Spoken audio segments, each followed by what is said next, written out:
সমস্ত মানুষ ক্ষতির মধ্যে আছে ইল্লাল্লাযীনা আমানু, তবে ওই সমস্ত মানুষেরা ছাড়া যারা আল্লাহর প্রতি বিশ্বাস স্থাপন করেছে, ওয়া আমিলুস সলিহাত, এবং যারা নেক আমল করেছে, সৎ কাজ করেছে, আল্লাহ যা করতে বলেছেন সেই কাজ করেছে, যেই কাজ থেকে নিষেধ করেছেন সেই কাজ থেকে তারা বিরত থেকেছে। ওয়াতাওয়াসাউ বিল হাক্কি ওয়াতাওয়াসাউ বিস সবরি, এবং ওই সমস্ত ব্যক্তিরা যারা সৎ কাজের আদেশ দেয়, ওয়াতাওয়াসাউ বিল হাক্কি, পরস্পর একে অন্যকে হকের ব্যাপারে আদেশ প্রদান করে। হক দ্বারা উদ্দেশ্য কি? ওলামায়ে কেরাম বলেন, হক দ্বারা আল্লাহ তার বান্দার প্রতি যতগুলা ভালো কাজকে আবশ্যক করেছেন এই সবগুলা হক। ওয়াতাওয়াসাউ বিস সবরি, এবং একে অন্যকে ধৈর্য ধারণের আদেশ করে। এই আয়াত থেকে আমরা বুঝলাম, কোনো ব্যক্তি যদি জাহান্নাম থেকে নিজেকে বাঁচাতে চাই, শুধু তার নিজের ঈমান, শুধু তার নিজের আমল এটা যথেষ্ট না। ক্ষতির হাত থেকে বাঁচতে হলে অন্য কেউ কি করতে হবে? সৎ কাজের আদেশ করতে হবে, অন্য কেউ অসৎ কাজ থেকে বাধা দিতে হবে, নিষেধ করতে হবে। আমরা প্রত্যেকে এক একটা পরিবার নিয়ে বাস করি। আমাদের প্রত্যেকেরই অধীনে আয়ত্তাধীন কিছু মানুষ আছে না? আল্লাহ নবী মুহাম্মদুর রাসূলুল্লাহ সাল্লাল্লাহু আলাইহি ওয়াসাল্লাম কত সুন্দর বলেছেন,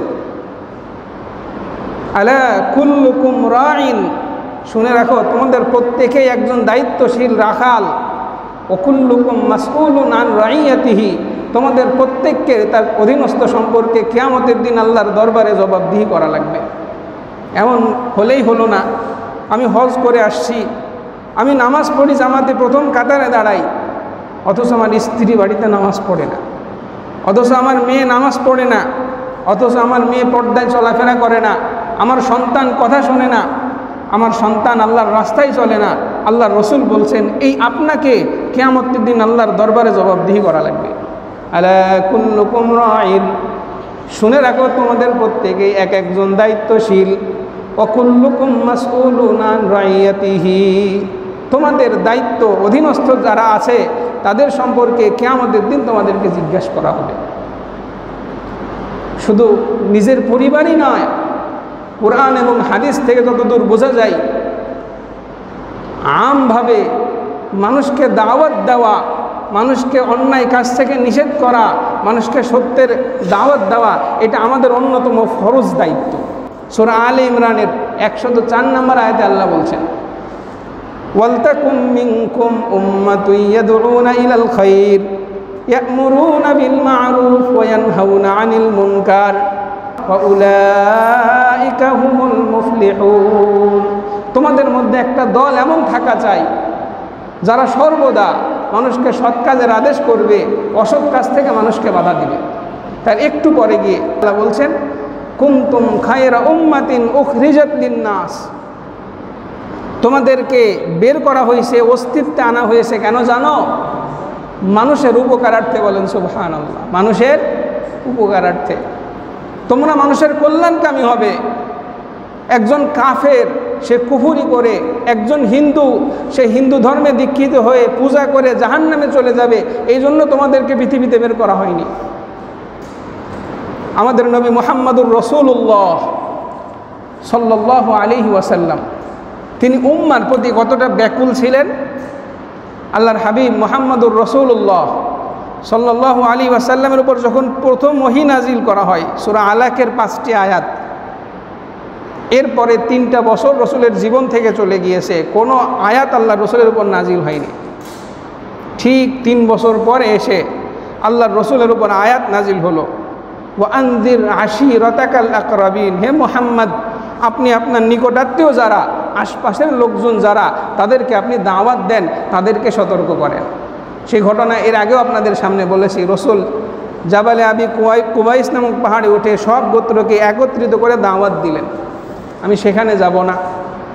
আল্লাহ রসুল তার উম্মাহ, তার কওম, মানুষের জন্য এতটা পাগল পারা ছিলেন যে কিভাবে মানুষ দিনের পথে আসবে, কিভাবে মানুষ আল্লাহর পথে আসবে, এই জন্য এত ব্যাকুল ছিলেন, এত পাগল পারা ছিলেন। আল্লাহ সূরা নাজিল করে বললেন, ইয়া মুহাম্মদ লাআল্লাকা বাখিউন নাফসাকা আল্লা ইয়াকুনু মুমিনিন। সুবহানাল্লাহ। আপনি কি নিজেকে শেষ করে দিবেন শুধু এই কারণে যে আল্লা ইয়াকুনু মুমিনিন, তারা ঈমান আনবে না, এই জন্য নিজেকে শেষ করে দিবেন? আল্লাহর হাবিব মুহাম্মদুর রাসূলুল্লাহ সাল্লাল্লাহু আলাইহি ওয়াসাল্লাম, আপনারা জানেন উহুদের যুদ্ধে তার মাথার মধ্যে কড়া ঢুকে গিয়েছে, তার দাঁত মোবারক শহীদ করে দিয়েছে, তার রক্ত মাটিতে বেয়ে বেয়ে পড়ছে। আল্লাহর হাবিব মুহাম্মদুর রাসূলুল্লাহ সেই রক্তগুলা বারবার মাথার থেকে মুছছেন যাতে করে উহুদের মাটিতে রক্ত না পড়ে। আল্লাহর রাসূল বারবার তার রক্ত মুছছিলেন, আল্লাহর কাছে বলছিলেন, আল্লাহুম্মা গফির লিকওমি ফাইন্নাহুম লা ইয়ালামুন। আল্লাহ, আমার সম্প্রদায়কে আপনি ক্ষমা করুন, তারা বোঝে না, এই জন্য আমার বিরুদ্ধে যুদ্ধ করতে আসছে। আল্লাহ, তারা যদি জানতো আমাকে তারা মাথায় তুলে রাখতো, তারা জানে না বিধায় আমাকে তারা মানতে পারছে না, আমার দিন তারা গ্রহণ করছে না। সুবহানাল্লাহ। এটা হলো উম্মার প্রতি দরদ থাকবে।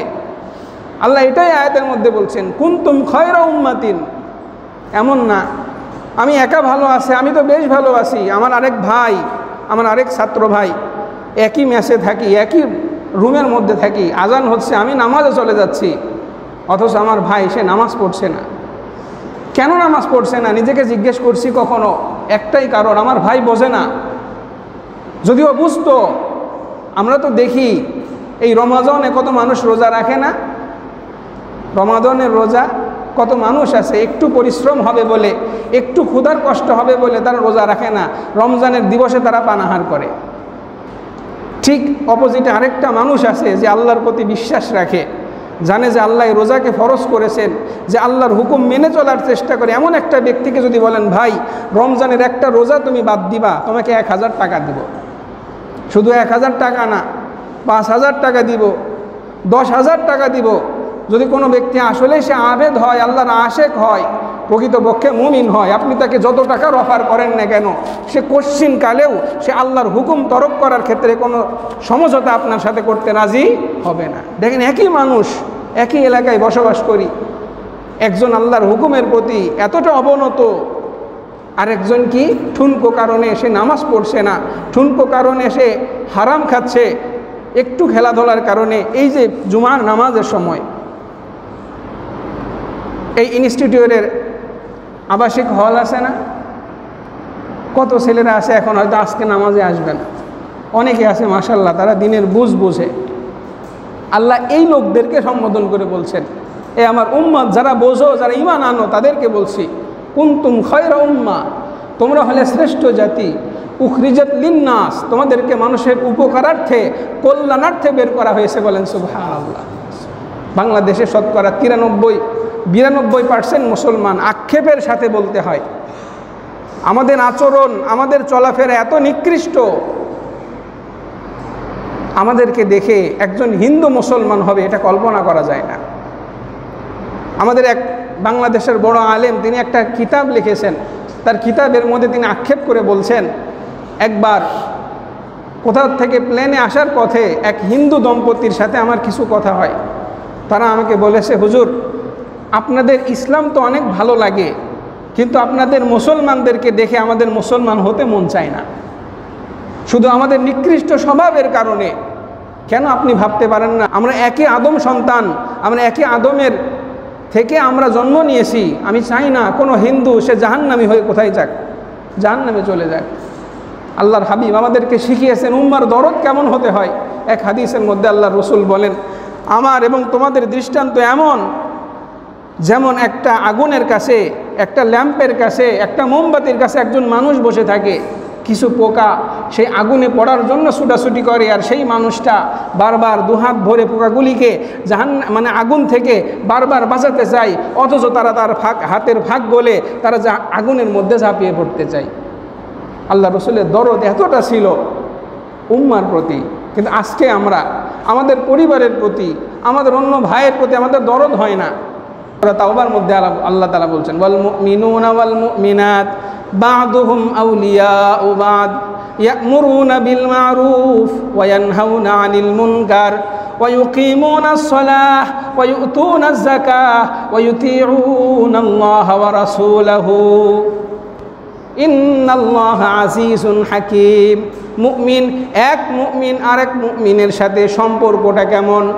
আল্লাহর হাবিব মুহাম্মদুর রাসূলুল্লাহ এর উপর আল্লাহ যে কোরআন অবতীর্ণ করেছেন, আল্লাহ বলছেন এক মুমিন আরেক মুমিনের বন্ধু হবে, সুহদ হবে, হিতাকাঙ্ক্ষী হবে। বলেন সুবহানাল্লাহ। ইয়া'মুরুনা বিল মারুফ, তারা সৎ কাজের আদেশ করবে। ওয়ায়ানহাউনা আনিল মুনকার, এবং অসৎ কাজ থেকে বাধা প্রদান করবে। ওয়ায়ুকিমুনাস সালাহ, তারা নামাজ কায়েম করবে। ওয়ায়ুতুনাজ যাকাহ, যাকাত আদায় করবে। ওয়ায়ুতিউনাল্লাহ ওয়া রাসূলাহু, তারা আল্লাহ এবং আল্লাহর রাসূলের আনুগত্য করবে। সুবহানাল্লাহ। এই আয়াতের মধ্যে আল্লাহ 5টা গুণ মুমিনের বলেছেন। মুফাসসিরিনে কিরামগণ বলেন এখানে নামাজের কথা বলা আছে। নামাজেরও আগে আল্লাহ মানুষকে সৎ কাজের আদেশ করার কথা বলছেন, অসৎ কাজ থেকে নিষেধ করার কথা বলছেন। কত গুরুত্বপূর্ণ বিষয়। আল্লাহর হাবিব মুহাম্মদুর রাসূলুল্লাহ হযরত হুযায়ফা ইবনুল ইয়ামান রাদিয়াল্লাহু তাআলা আনহু থেকে বর্ণিত, তিনি বলেছেন আল্লাহর হাবিব একবার সাহাবায়ে কেরামকে লক্ষ্য করে বললেন, হে আমার সাহাবীরা, লা তা'মুরুনা বিল মারুফ ওয়া লা তানহাবুনা আনিল মুনকার, অবশ্যই তোমরা সৎ কাজের আদেশ করো, অসৎ কাজ থেকে নিষেধ করো। আও লা ইউশিকান্নাল্লাহু আইয়াবআসা আলাইকুম ইকাবাম মিনহু, না হলে তোমরা জেনে রাখো যদি তা না করো অবশ্যই আল্লাহ তার পক্ষ থেকে এক বিরাট গজব তোমাদের উপর অবতীর্ণ করবেন।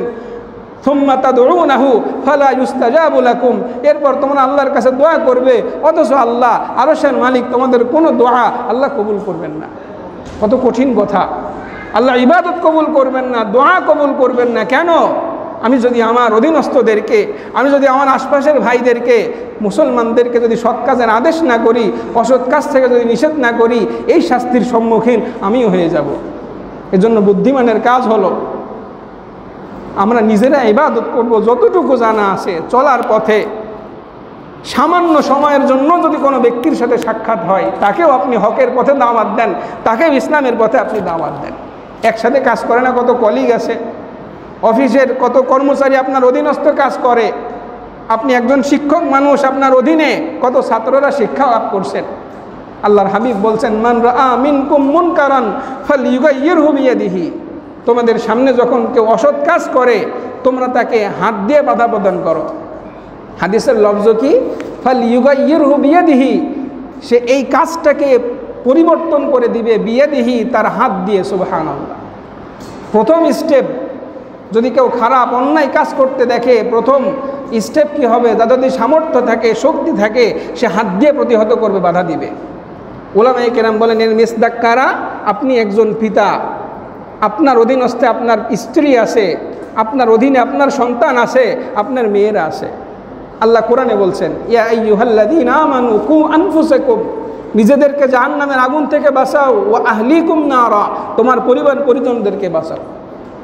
আল্লাহ সূরা তাহার মধ্যে আল্লাহর হাবিবকে বলছেন, ওয়া'মুর আহলাকা বিস-সালাতি ওয়াসতাবির আলাইহা, তোমার পরিবার যারা আছে তাদেরকে নামাজের আদেশ দাও এবং এই নামাজের উপর নিজেকে অটল রাখো।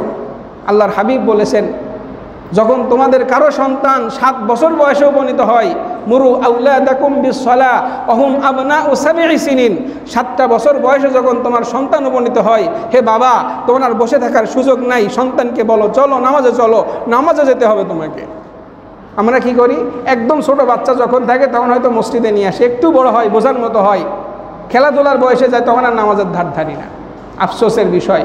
আল্লাহর হাবিব বলছেন, মুরু আওলাদাকুম বিস-সালাহ ওয়া হুম আবনাউ 7 সিনিন, 7 বছর বয়সে যখন উপনীত হয় নামাজে নিয়ে যাও, নামাজের আদেশ করো। ওয়াজরিবুহুম আলাইহা, সন্তান যদি নামাজে অভ্যস্ত না হয় তাকে প্রহার করো। ওয়া হুম আবনাউ 10, তাদের যখন 10 বছর বয়স, তোমাকে নামাজ পড়াই লাগবে, নামাজ যদি না পড়ো এই বাড়িতে তোমার কোনো খাদ্য নাই। তাদেরকে প্রহার করো, নামাজে বাধ্য করো। একজন বাবা হিসেবে তোমার দায়িত্ব, তুমি সন্তানকে নামাজে বাধ্য করবে, তোমার মেয়েকে তুমি পর্দায় রাখতে বাধ্য করবে, তোমার স্ত্রীকে পর্দায় রাখতে বাধ্য করবে, এটা তোমার দায়িত্ব। যদি না করো, আল্লাহর হাবিব বলছেন, আদ-দাইয়ুস লা ইয়াদখুলুল জান্নাহ, তুমি মনে করছো আমি হাজী সাহেব, আমি অনেক বড় আলেম, আমি অনেক বড় ইবাদত গুজার, অথচ আমার স্ত্রী ঠিক নাই, আমার সন্তান ঠিক নাই। হ্যাঁ, এখন একটা প্রশ্ন আসে, হুজুর সন্তানকে তো অনেক চেষ্টা করেছি তারপরেও আসে না। আল্লাহ তাআলা এর সলিউশন দিয়েছেন। আল্লাহ বলেছেন, লা ইয়াদুররুকুম মান দাল্লা ইযা ইহতাদাইতুম। হযরত নূহ আলাইহিস সালামের সন্তান কেনান, কথা শুনেছেন, তিনি চেষ্টা করার পরেও যখন আসে নাই, আল্লাহ বলেছেন সে ডুবে যাক, সে তোমার সন্তান না, ইন্নাহু লাইসা মিন আহলিক, সে তোমার সন্তান না হে নূহ, বরং সন্তান তারা যারা তোমার দাওয়াত গ্রহণ করে, ইসলাম গ্রহণ করে, তোমার কিস্তিতে তোমার নৌজানে উঠেছে, তারাই প্রকৃতপক্ষে তোমার সন্তান। এই মজলিসে যারা উপস্থিত আছি, শুধু নিজেরা না, আমরা চেষ্টা করব আমার অন্যান্য ভাই যাদের সাথে আমার সম্পর্ক আছে তাদেরকে দাওয়াত দেওয়ার ফায়দা কি? এক তো এটা আমার দায়িত্ব, আমার নাজাত পাওয়ার জন্য দায়িত্ব, আমার সফলতার জন্য এটা অন্যতম শর্ত। দ্বিতীয় নম্বর, আল্লাহর হাবিব আলী রাদিয়াল্লাহু তাআলা আনহুকে বলেছেন, হে আলী, লা ইয়াহদিয়াল্লাহু বিকা রাজুলান খায়রুন লাকা মিন হুমুরিন নাম। হে আলী, একজন ব্যক্তি, একজন পথহারা তোমার মাধ্যমে পথ পেয়ে যাওয়া, একজন বেনামাজি তোমার মাধ্যমে নামাজি হয়ে যাওয়া, একজন হারামখোর তোমার মাধ্যমে হালালখোর হয়ে যাওয়া, একজন পথহারা মানুষ তোমার মাধ্যমে পথ পেয়ে যাওয়া তোমার জন্যে আরবের সব থেকে দামি সম্পদ লাল উট তোমার জন্য হয়ে যাওয়া থেকে এটা আল্লাহর কাছে তোমার জন্য অনেক বেশি দামি। বলেন সুবহানাল্লাহ। চেষ্টা করবো না ইনশাআল্লাহ নিজের কর্তৃত্বাধীন যারা আছে তাদেরকে দরদের সাথে, খবরদার এমন না কাউকে জোর করে বাধ্য করা, এই বাধ্য করার ক্ষেত্রে শক্তি থাকতে হবে, কিন্তু অন্যতম উদ্দেশ্য থাকবে ইখলাস এবং তার প্রতি হিতাকাঙ্ক্ষিতা। আলোচনা দীর্ঘ হয়ে যাবে, আমি এখানেই সমাপ্তি টানছি। তার প্রতি হিতাকাঙ্ক্ষিতা থাকতে হবে। মুসা আলাইহিস সালামকে আল্লাহ বলছেন, হে মুসা, তুমি ফিরআউনের কাছে গিয়ে বলো, ফাকুলা লাহু কাওলান লাইয়িনা, তাকে গিয়ে নম্র ভাষায় দাওয়াত দাও। সুবহানাল্লাহ। আল্লাহ জানতেন না ফিরআউন কোনোদিন ঈমান আনবে না, তারপরেও মুসাকে বলছেন দাওয়াতের সিস্টেমটা কি, দাওয়াতের ধরনটা কি, তাকে গিয়ে নরম ভাষায় দাওয়াত দাও, তার প্রতি কোমল আচরণ করে আল্লাহর দিকে ডাকো। উদউ ইলা সাবিলি রাব্বিকা বিল হিকমাতি ওয়াল মাউইজা। আল্লাহ তাআলা আমাদের সবাইকে মানুষের জন্য হিতাকাঙ্ক্ষী হয়ে মানুষকে সৎ পথে ডাকার, মানুষকে অসৎ কাজ থেকে নিষেধ করার তৌফিক দান করুন। ওয়া আখিরু দাওয়ানা আনিল হামদুলিল্লাহি রাব্বিল আলামিন।